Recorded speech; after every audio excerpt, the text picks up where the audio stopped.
You know, I'm a history teacher, and there's an old saying that if you don't study history, you're bound to repeat it. And we'd be wise to remember that a lot of great civilizations disappeared over the millennia because they didn't pay attention and destroyed their natural resources. And it's a lesson that we should learn. I'm a pretty avid cyclist, and I do a lot of biking. And it was a Friday last winter. I was riding my bike on Narragansett Beach late in a Friday afternoon, snowing out, waves were crashing, sun was setting, probably about 70 degrees colder than it is now. And I had the beach entirely to myself, which very rarely, if ever, happens in Narragansett. And I thought at that particular moment, man, it doesn't get any better in this, and there's no place I would rather be. But I also got thinking about, I hope people 25, 50 years from now can say the same thing. Not everyone has that opportunity, however, that I had to see and experience what I felt, and that's part of our challenge. The more we can get people out enjoying the outdoors, the more they're going to want to preserve the environment.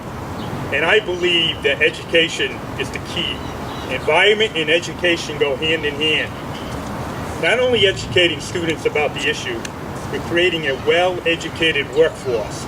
Because the truth of the matter is that people living in poverty struggle day to day, and we can't ask them to do the things to protect the environment for the products and the resources and everything that I can do and most of you can do if they're living in poverty. We have to make sure that we reach out and eradicate poverty, and education is the way to do that. I know that a lot of you, some of you anyway, probably didn't go to public schools and didn't send your children there, but the truth is, the majority of our kids go to public schools, and every year, more and more of them are living in poverty. And I'm going to tell you that another test or a graduation requirement isn't going to solve that. What is going to solve it is an educational experience that leads to growing the economy, exposure to the world around them, and the time to explore. That's what's relevant, and that's what we should be doing. We need to eradicate poverty, and education is the answer to that. We also need to hold corporate executives and politicians accountable. Profits before human rights and living wages, tax cuts to the wealthy while cutting their safety net, and underfunding education is unacceptable.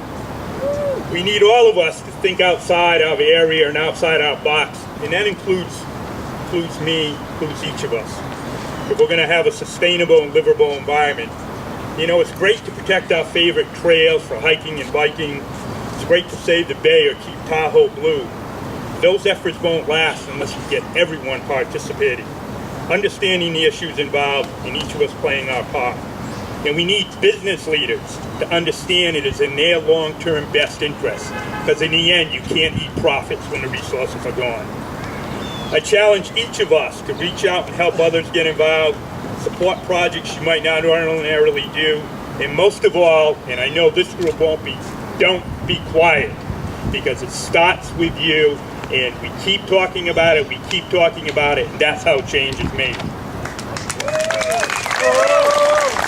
I'll leave you with this thought. I often wonder if it's too late. We certainly have come to the party as a nation late.